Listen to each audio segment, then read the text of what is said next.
All right.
$3 billion.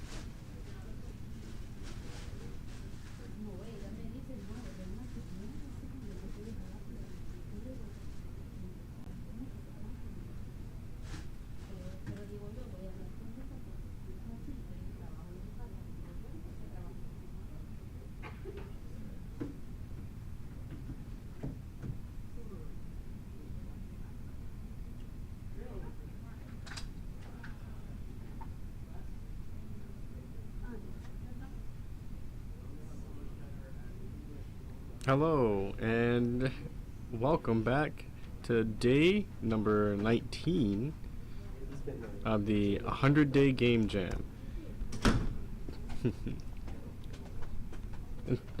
Today's goal is going to be to save a level in JSON right before I pause the game, and I forgot that was my goal, and I started getting ready by making some pause menus. I went ahead and drew or designed some prototypes where you like for this one you can see that the text or where the title would go for pausing would be right here. You can see that the players are in the center of 4 buttons, and all it would take for them to select an option Well, yeah, I see what's wrong with this one. But to select an option, you just have to step on that tile. And in this case, player one can't select the options because player two's in the way. Player two has to select the options. But I I drew more. Oh, and I have something stuck in my throat right now, but I want to clear it. So if I wanted to do a compact design and have multiple menu options or for people to select or menu tiles, I might move over to something like this. Maybe I'll like move the players outside of it, but then it leads to other problems. So instead, I have three other solutions where the title screens are all the way at the top. There's some space in between the players and the actual menu buttons so that the players have the availability to get to all the buttons.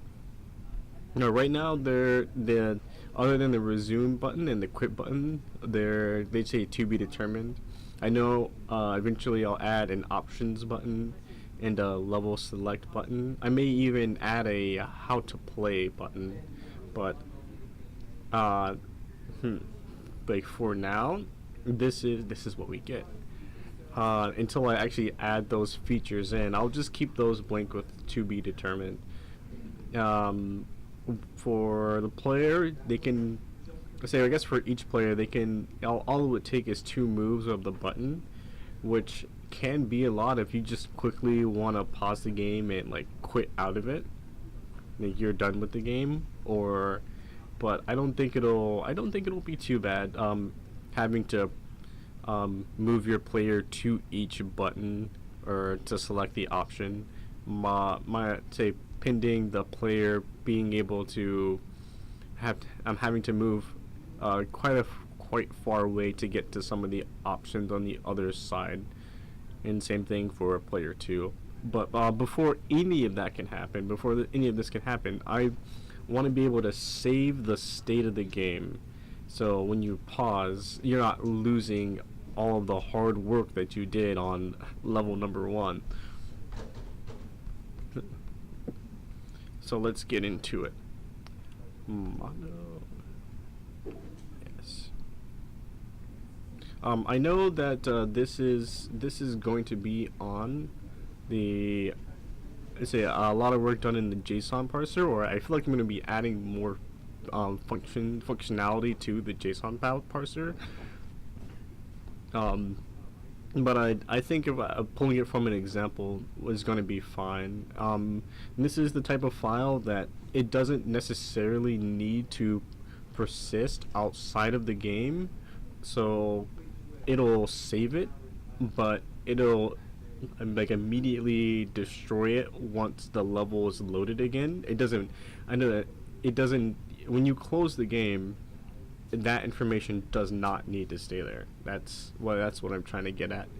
But because I'm not doing like a full, hey, the game needs to be saved, or maybe I should just keep it. Yeah.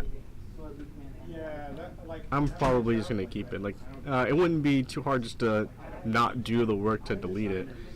But I do want to write a function for saving the level and storing that in a file somewhere, a JSON.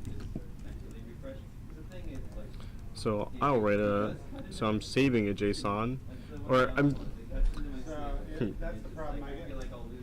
I need to go figure out like what it is I exactly need. I was not super prepared, but I can start this right here.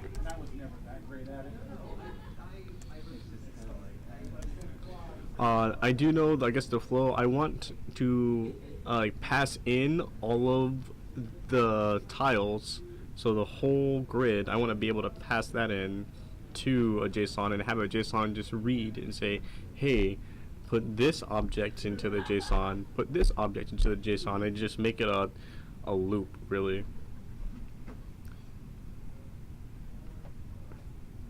Tool used for reading and parsing JSON files. I'll change that.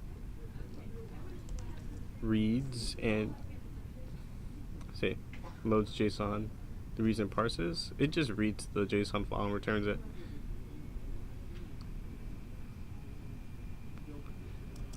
Into objects, into nodes. And this one's going to be doing the opposite. It's going to be saving nodes into a JSON file. And I'm probably going to want to give it the level or the grid. Really,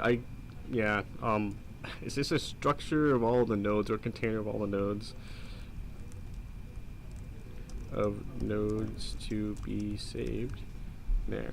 And I could have it return like success or fail, or where it's saved to, but I don't think it actually needs to save any, or it doesn't need to return anything for now. But I'm gonna go do some, fortunately I'm gonna do some research. Hopefully it won't be too much. Good. Because the functions themselves are technically already there. Saving games, the Google Docs, so can be complicated. It can be desired to store more information than the current level or number of stars on the level. More advanced save games need to be stored additional information. Man. Serializing, no. To read. In this case, we're assuming each member of group persists as an instance node and thus has a path. GDScript has helper functions such as toJSON and parsejson, so we will use a dictionary. Our node needs to contain a save function that returns this data. Ours doesn't.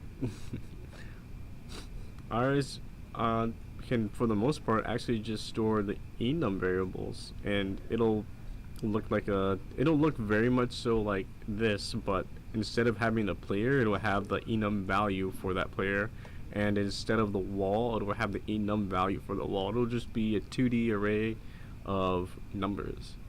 So that's gonna, and from there I can write another function that'll load up the level that way, which would be nice.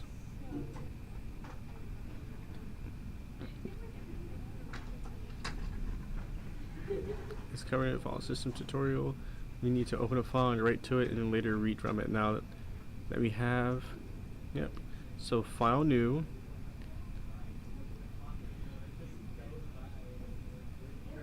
Everything in the persist category and ask them return. So go through everything in the persist category and ask them to return a dictionary of relevant variables.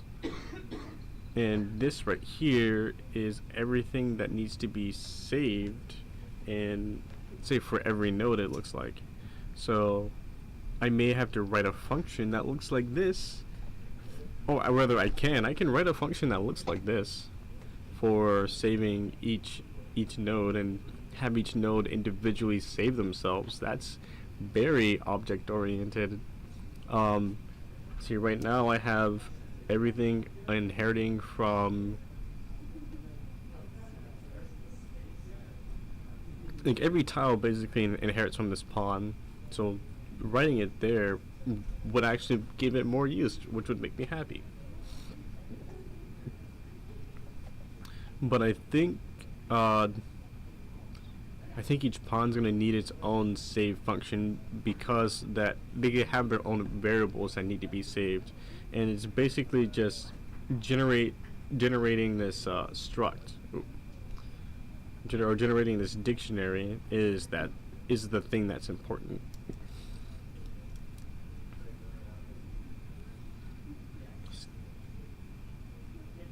It's covered. Yep. So they save the game, they open up a new file to write inside of it, they save the nodes, get tree, get nodes and group persist, and for every node in that persist group, get nodes and group. Oh, so I could say get nodes and grid. That which would honestly make it a lot easier. For every group in that, so for every node in that persist group, they're going to call a function called save. This is very important. I could note data. I don't know why they're using specifically that function. I believe that I could just call dot save, or I want to think that I can just call dot save for every tile that I do this for. And then save gain storyline to JSON, and it's going to store the entirety of that node in a single line, because I'm Baya. I don't care. I don't care what it looks like, because the load JSON will just know how to read it from a single line also, but it'll have each node in it on its own line, and then we'll close the file. Okay. Loading is fairly simple as well. Okay. Okay, they said it was complicated. I'm gonna go write some pseudocode. Now I know that I have a much bigger task, broader task than I thought I was going to. I need to like give every. I need to give every pawn in the world its own save function, and for now, I'll do just player 1, the wall, and the crate. Those are in the crates, and that's just 3. Yeah. And then it'll look something very much like this, which is great. Get file name. Because it's due on Friday, and I don't want to do it on Friday. I believe this get file name is going to return the scene. I want to do more on that. The parent. I don't need the parent. I need the X and the Y. Yes. This is cool. I'm excited. I'm excited to do this. So, I'll start with the player. I think they're going to have one of the bigger ones. So the player, I'll write it all the way at the bottom.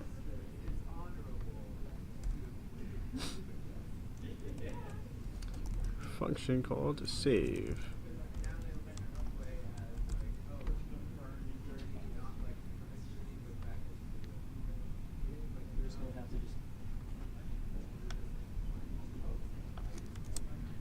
And basically what save, control V. What the save is doing, it's getting the data, storing all player data in a dictionary, dictionary. So all player data in a dictionary. And it takes nothing. I don't know why I have these params in, honestly, but it will have a return. We're just going to return that dictionary.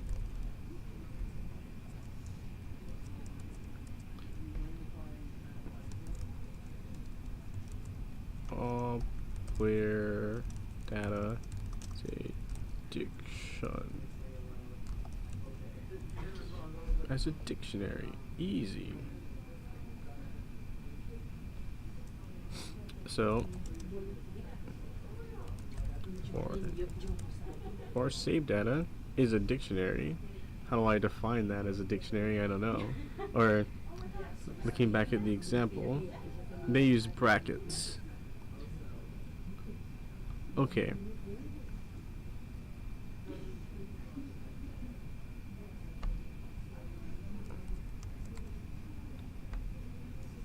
Brackets like this. Or no, brackets like this equals there, and I'll try my best to ignore that they're not lined up all the way. Yep. And then we'll have things like the name of the player, and the value is get name. Name. Oh my god, take me down the stairs.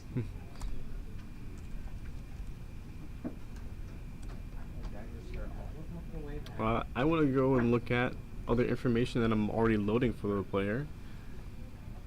Documents. Good projects. I probably should have just went back up instead of doing all that. So here, and in the prefabs, in the level, let's do level 1.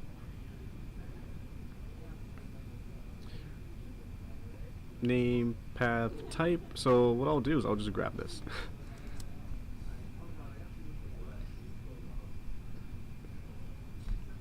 I can paste it just like that, easy. And then add tabs, because it recognizes spaces, and that's wrong.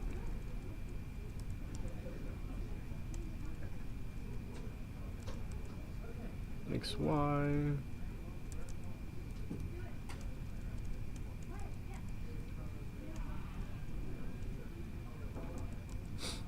All right.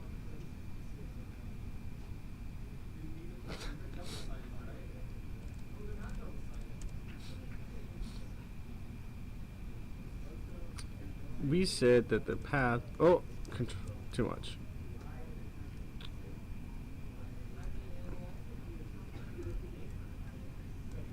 It's going to be get path.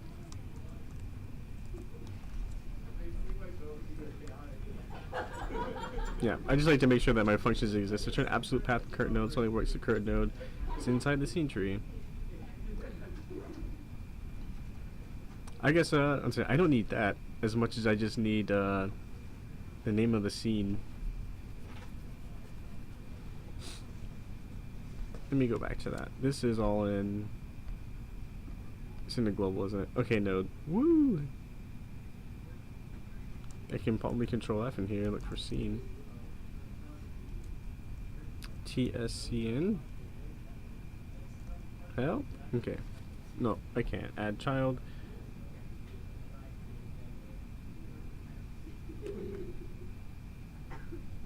No. I'm not sure getting the. I don't need the path as much as I just need the scene, and I'm okay hard coding that value. Unless say someone knows a better way to doing a way of doing that function in case I change the path name. So it's a prefab is the player. So copy path. Paste. Easy. The type can stay the same. This has to be. So I guess do all of these have to be strings or numbers. I don't believe that the player knows its own grid position, and it has to ask the grid for that. Or rather, I'm on the player scene, looking at the player. They don't know where, so I have to go ask the grid for that.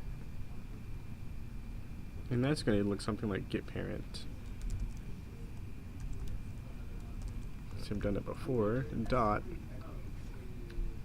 And then from the grid,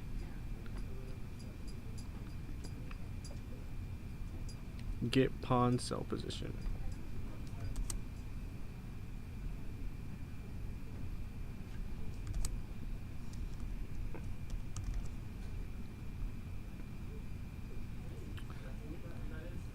Dot X. And then we'll do the same thing over here. Dot Y.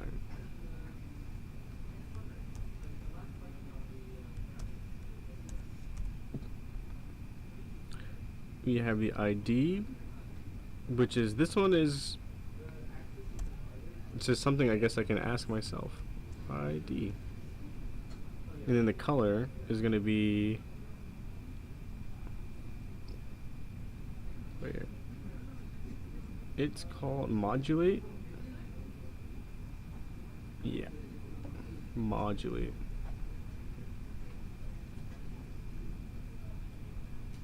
If it modulate,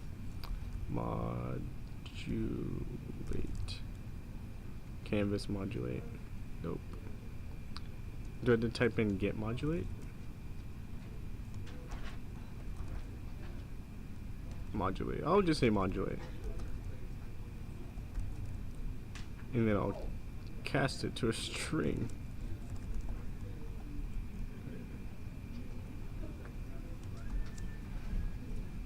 I'm gonna make sure I spell it right. Modulate. Yeah, okay.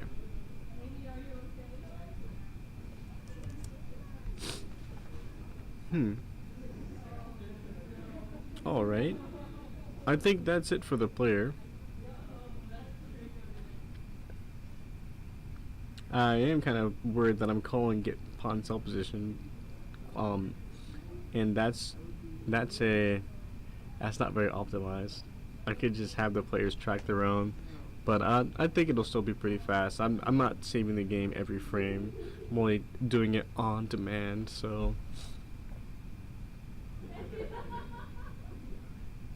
I want to make sure that mine looks similar to the example. They have say get file name.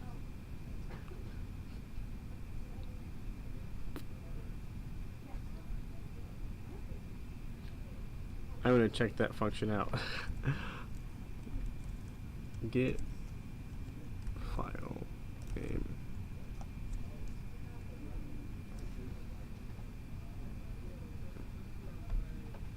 Says it's somewhere in here. Get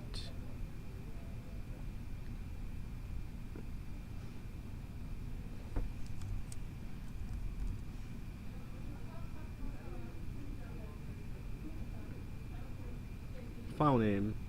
When it's seen as instance from a file, its topmost node contains a file name for which it is loaded.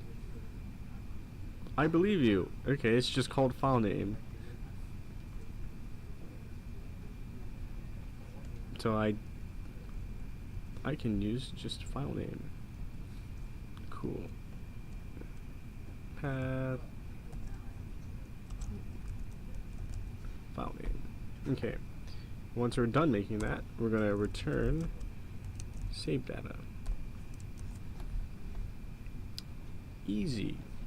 Now I just need a place to call it to see if it works. Or I'll use a debug statement actually. I'll place that there, and then I'll call save when I don't want to call it when I enter the scene. I'll just randomly put it with one of my buttons. When player 2 moves down, yeah. When either one of them moves down. Or when you pause the game. Ha. What a place. It's like it belongs there.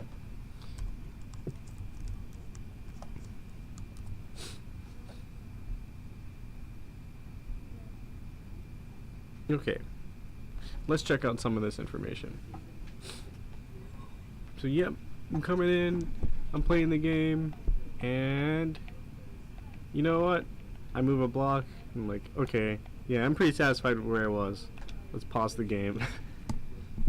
There you go, get pawn cell position requires more than what I give it. Okay, me paying attention. Get pawn position takes the actual position of the player, the world position. Ha. My comments failed me. Param.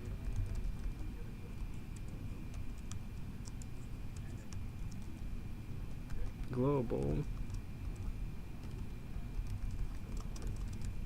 Goal is the of the pawn. Nice. And then it returns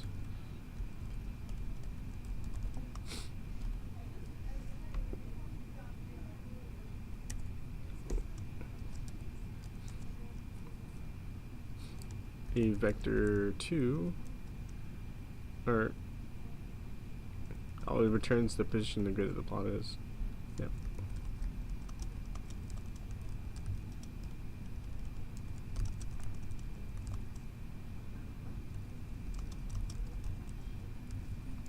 Long words. Okay.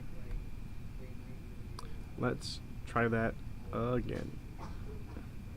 Man, yeah, I have more documenting to do. Forgot return values. And the param values for documents in the grid.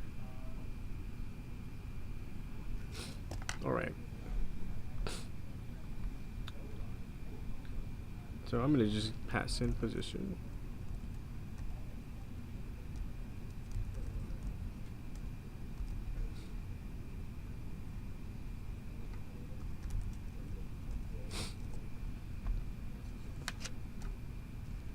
And we're going to try that again. I just want to look inside the struct to see if it looks sort of similar to what it would look like in the JSON file. So, yeah. Okay, pretty good with our progress. Pause. Alright, we made it. So, now let's look at this save data wherever it is. Or global events, IDs. Where? Self.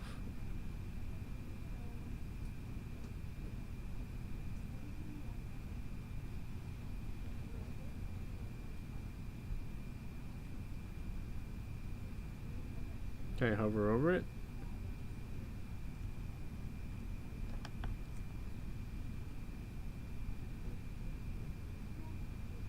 Yeah, I would have to probably put it in a variable that's global to the script to see it.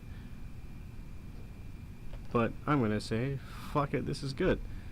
And well, I guess not that. I'll that's like the bane of my existence, those words sometimes. I'll just print it out.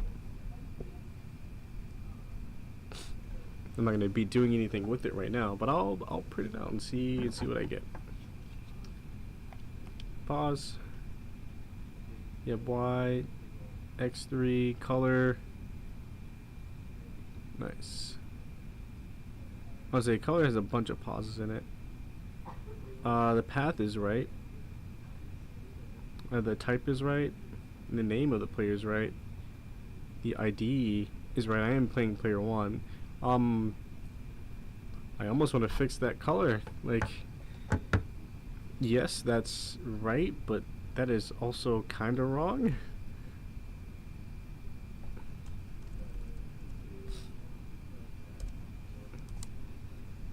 What happens if I just put it this way? Am I going to get the same? I think I'm going to get the same value that way also. Yeah, I'm going to get the same value that way also. Let's see, it gets... I have to be careful about the color, that's for sure. I'm already worried that it's going to mess up in the parser when I'm loading levels. When I load the color, I'm looking for a name. Oh, actually, you know what? Maybe I can convert that color to the color name, which would be awesome. It would restrict me in the type of colors I can use. Color name takes...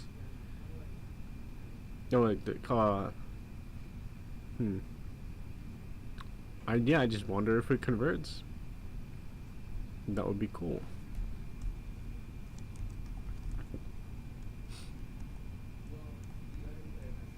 A string name and the alpha. I need the other way. I need one that goes the other way. Why this would work, I don't know. I have a sneaking suspicion that it won't work this way.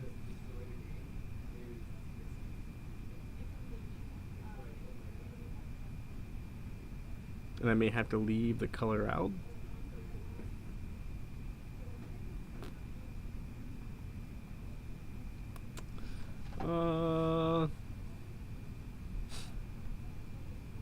Or I can just put words in there. I want one player to be green. Or for now I'll copy them from the JSON. Orange and green. Nope, actually I don't want to do that. I'll put that back. I think that'll be fine. Not that, but that. Okay. I'm happy with all that information. So now that I've saved the player, I can go ahead and see if I can make a JSON file out of that.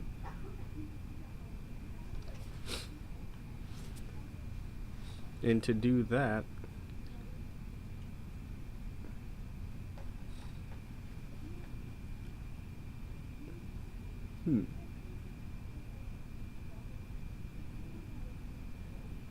I'm gonna call this save function somewhere else. I'm gonna keep it here for now, cause just to run through it. It doesn't do anything other than toss the information away. And I think I'm still printing it, and I'll also print out the information also.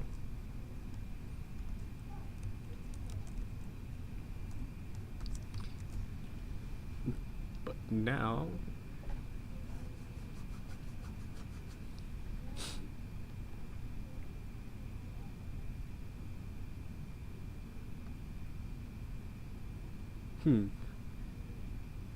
not but I wonder if I should just have it pass like the node, like, hey, pass me the node and I'll deal with it, or have it pass a group of nodes.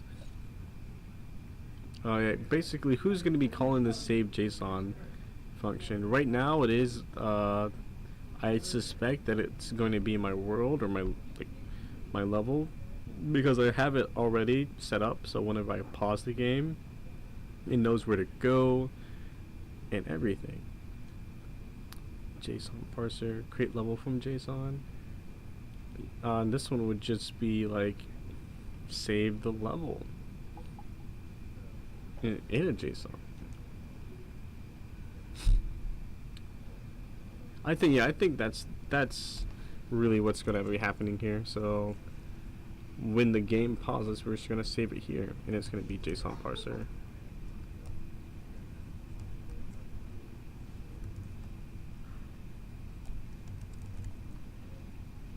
That's saved.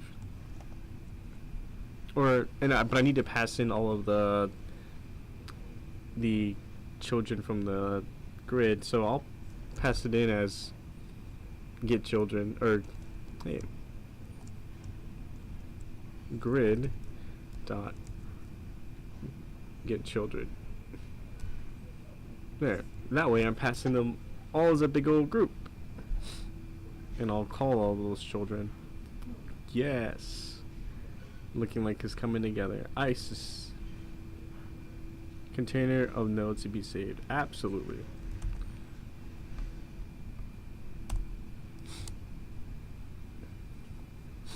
So do as it says. Var open up a file, or create a new file, call file.new. We're gonna open that file for writing. And this guy's opening up a JSON file. Let's say, where's that JSON coming from? Or, ooh. This is, I see.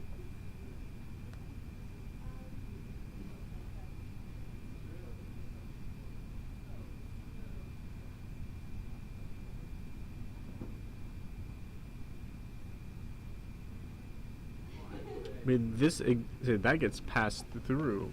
I'm thinking about having it have similar functionality to this create level from JSON, and to do that, this one, what makes it different? JSON. The save JSON is just going to be a function that specifically saves the save files in a JSON, and that's it. So I'm thinking, it can't really do that, can it? That's not what this save is doing. He opens a file, he creates a new file, he calls it .save. Okay. Is that good practice? That's probably good practice. So nothing to worry about here. I'll just make a file.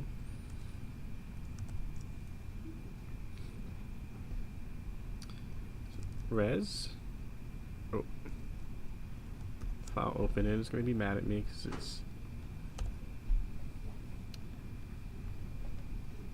I may just copy the name of theirs. I'm bad with names, but I'm going to put it somewhere else. User. The user is very important. That saves it actually on the other person's computer. Save game. Dot save. And then it's like, I want to make sure I get rid of that later. To test, I'll actually just put it in res. I will make it a resource. Just a random file in the resource called savegame.save.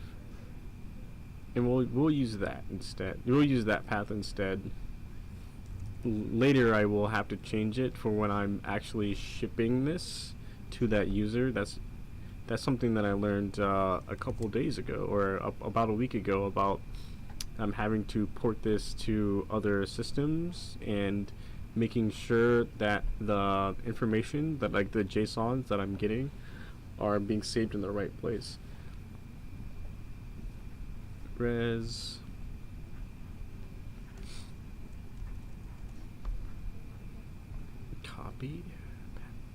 Copy path. There we go.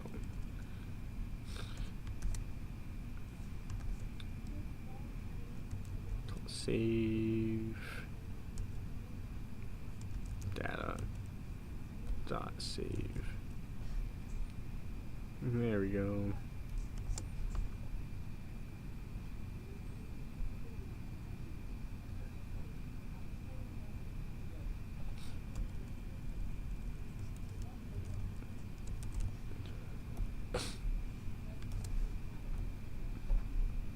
Cool. It's gonna be a JSON, or it's gonna be a JSON file, really.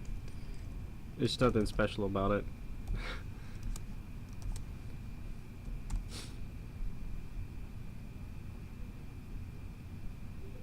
But I can write the dot save to kind of like hide it from other things and make it like a specific,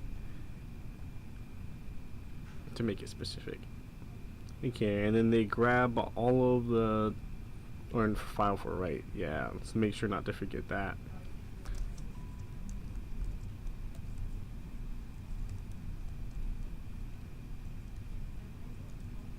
You know what a file is? Okay. And file dot write.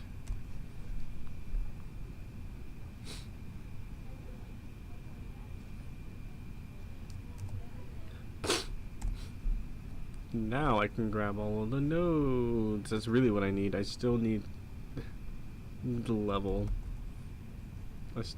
Or all the children. Level. Which makes me think,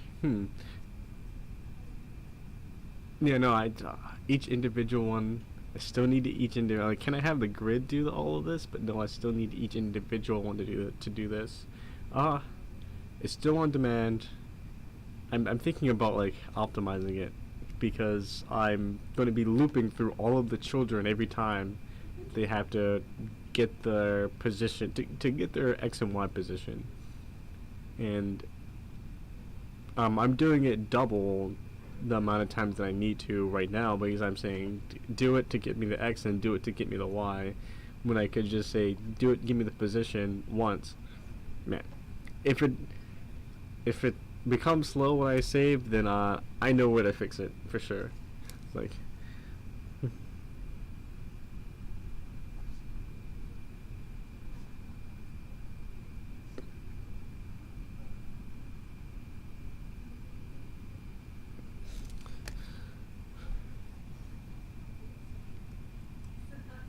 so it's like for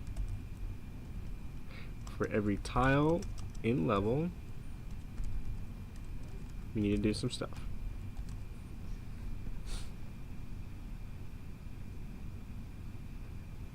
expect an engine block after 4.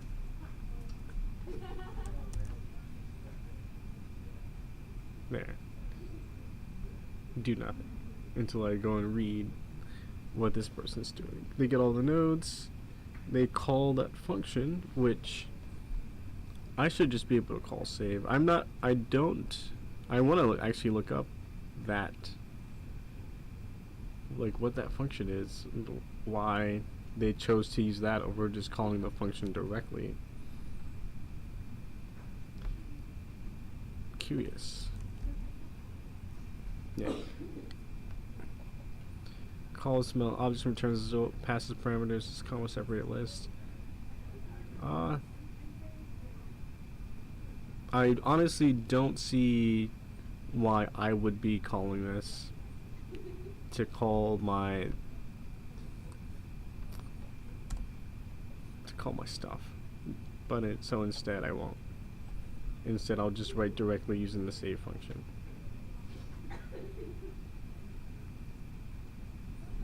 No data. Yep. Save data or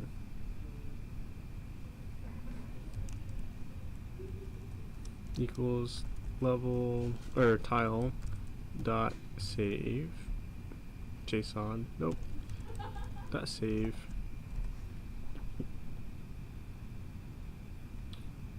My bad. Which is going to be the dictionary. And then we're going to store it in the line. We're going to convert it to JSON, which this function can take in a dictionary, which is nice. I'll go ahead and copy that.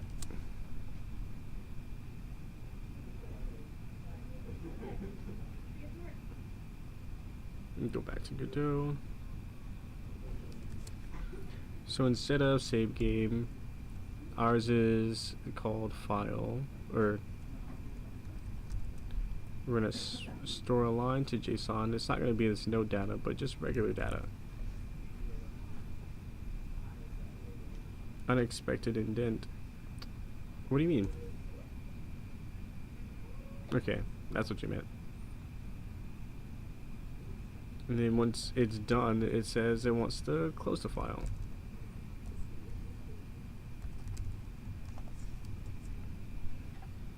Boom. And after that I should see save data.json in my file directory if I'm saving correctly, but we'll see. I'll put a breakpoint right here to see if anything looks a little well, I really won't be able to tell. I'll go look at the save data.json after this to see what it looks like. It should only have one thing in it. It should just have the player. So yeah. Ha, pause. Hit the P button. Broke it. JSON.parser. I swear I'm good at this. There. JSON parser. That's why it was mad at me before.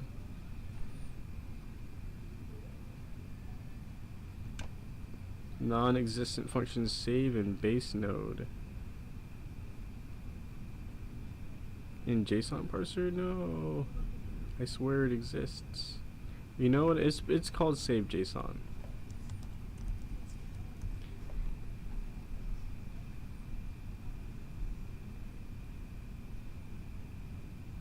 Okay, pause again. There we go. Non-existent functions save in base node 2D. Ah. So I want to go and look at that tile. It's a player.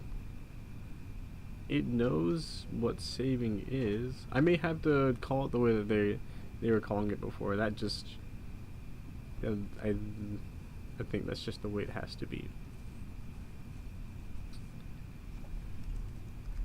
Because the function is not like a child or anything, so it doesn't really know. Save. We'll try it out. Or Or, yep, I called that save.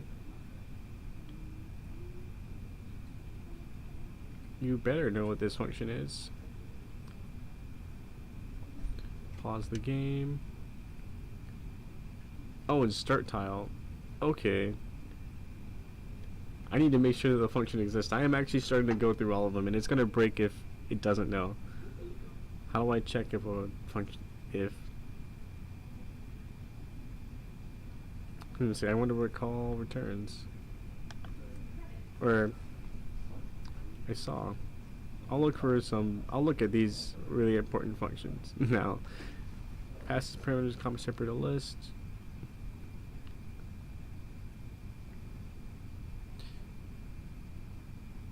Calls a method on object returns a result.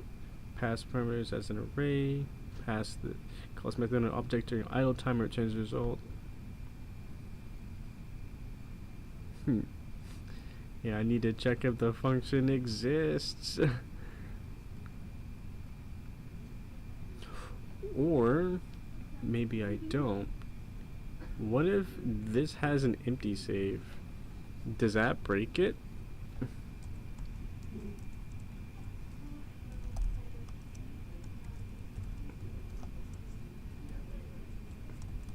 I hope all of them get it and that it does nothing. That will be a cool virtual function that I got there, and I would be super appreciative if it worked that way. I think it works that way.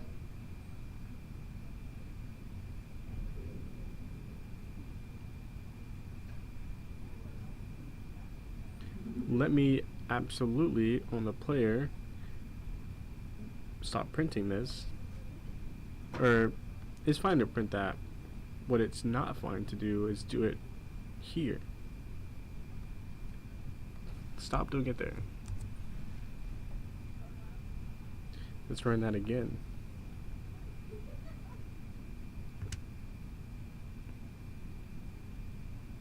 It got both of the players. Oh my god. And I'm checking the data. The IDs are different. Their colors are slightly different too. Now that's some cool stuff. And like it still works and I'm still paused. Like the players can move. Oh man. I like it when a plan comes together. Now I can go and check that file that I made. And that's the next part of this. I typed it in resources. Save data.json. Let's open it up. Hey. Hey. And it put a null at the end. Don't know why.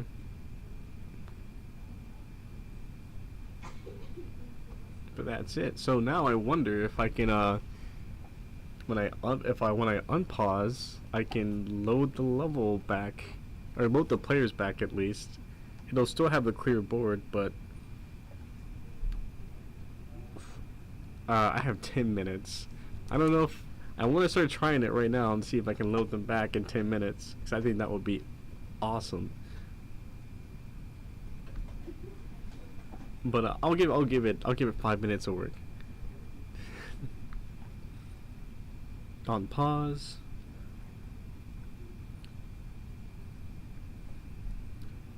I have this variable called if goal of once dot is pause.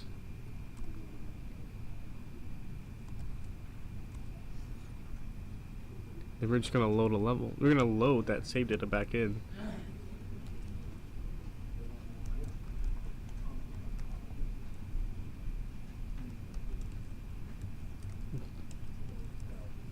JSON parser dot create level from JSON.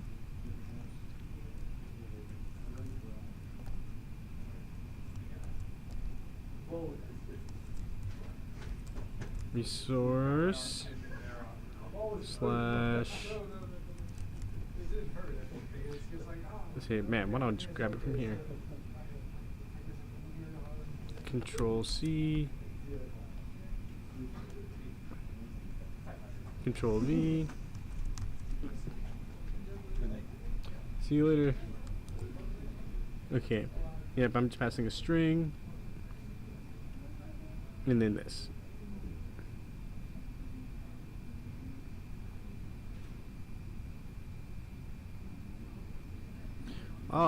Let's say when I pause, am I getting rid of all the nodes in the thing? I'll keep that on the back burner. Because when I go and try to create this level again, I definitely need to make sure that those nodes don't exist anymore. For tile and tiles.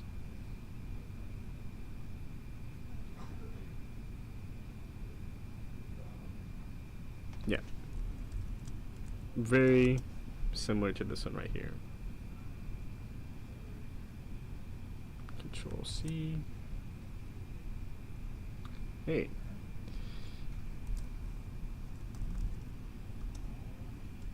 All the tiles. Give them to me. Control V. No.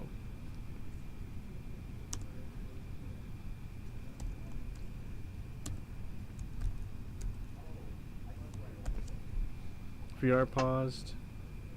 Then do this. Or rather, VR level when the game is paused. Yeah. I wanted to be able to toggle it.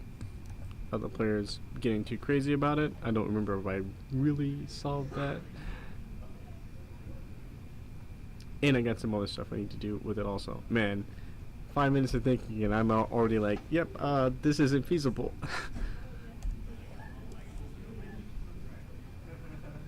The note should be saved before clearing, to be honest. You're right.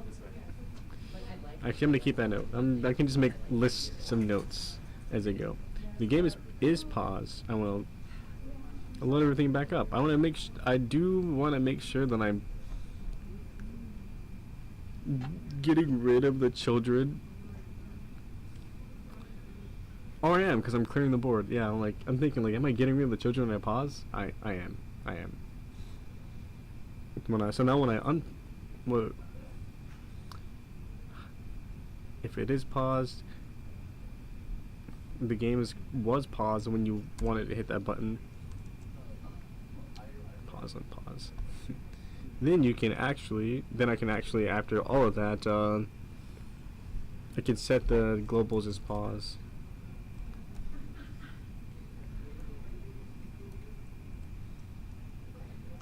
Defaults.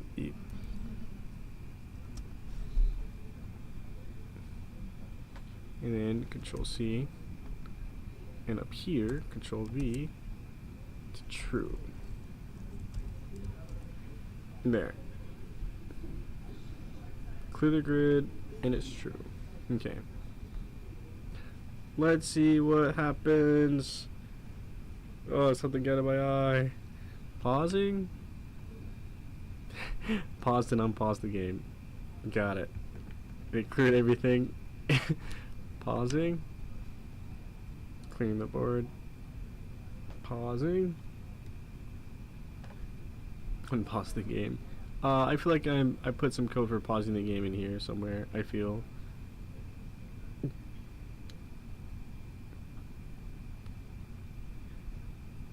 Let's see, player 1 is chosen to press pause. Cleared the board, saved some stuff, and then unpaused the game. Where am I? Unpausing the game.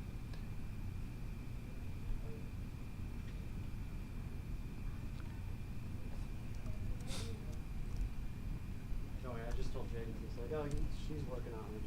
Yeah, where did I unpause the game? I have no idea. Or, you know where I unpaused the game? In the world. I don't print that there either. Oh no, print statements. You have betrayed me. Because now I have no idea like where this unpaused the game is being printed. Betrayal. How do I search? All of them. Search. Find in files. There we go. In all of my files. The word unpaused.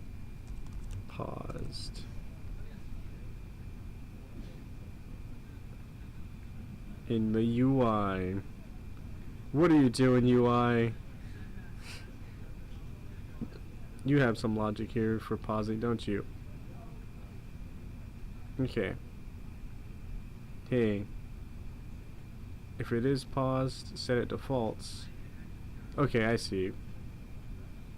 If I'm going to be setting states like that, and you probably need a better state machine. You can stop doing this. I've given it to a higher authority, which is the level, or the world. The world now does this. You don't have to anymore. Let's see if it breaks anything. Still unpaused the game. Where? I understand why it's happening too. I'm gonna keep this here, and then what if I get rid of it inside of my world and because you were totally a part of this. or I give it to my to global events. Global events listens to its own signal and handles its own states, which then I'm gonna make a state singleton instead. Like that'll just to handle states in the game. There we go. I paused, I saved, and I broke it. There we go. Load.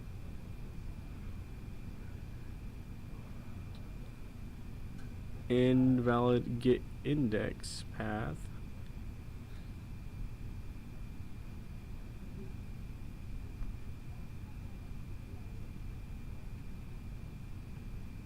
Is it because I set up my? It's probably because I set up my JSONs weird. I'm getting a strong vibe. That's what it was. On base float, on line 72. On what?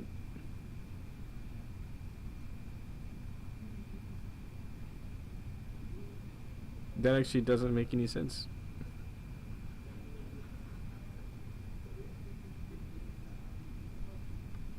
What are you trying to read? Person, what are you trying to read?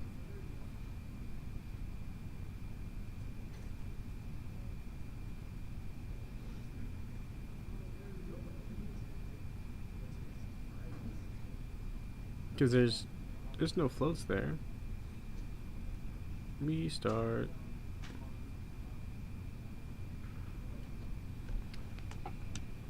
Pausing.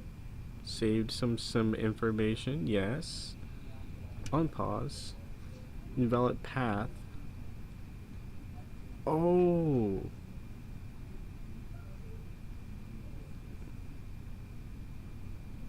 Okay. You couldn't find that? You couldn't find that? Why couldn't you find this? Come on, you were so close. You were so close.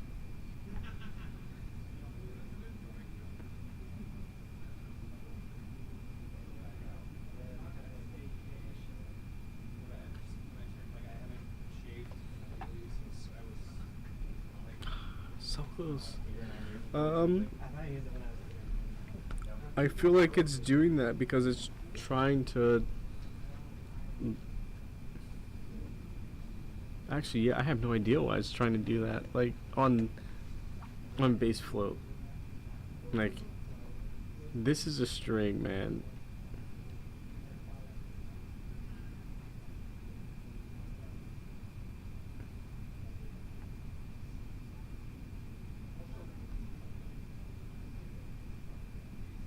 But I've run out of time, and I'll have to solve that another day. Thank you for tuning in. I appreciate everyone who's been along with me with this on this journey to make a game in 100 days. I definitely feel like I'm chipping at it day by day, and just like being able to set aside a little bit of time every day, like it really helps me de-stress from all the other things I have going on in the day. Ooh. And so just before I close up everything, I want to play the game one last time. Because I know I didn't do that the last time. I didn't do that in the beginning. Usually I like to start by playing the game. I have this bug now. I'm aware of this. It's super interesting. I can still solve it. Like it gets me in trouble. Weird. Weird. I guess I accidentally hit that button, but man, I'm gonna move over to the other character. This puzzle is almost to the point where I can solve it without needing, or where you have to use two people to solve it. Yeah. You win. You guys are winners. Thank you so much. I'll see you tomorrow.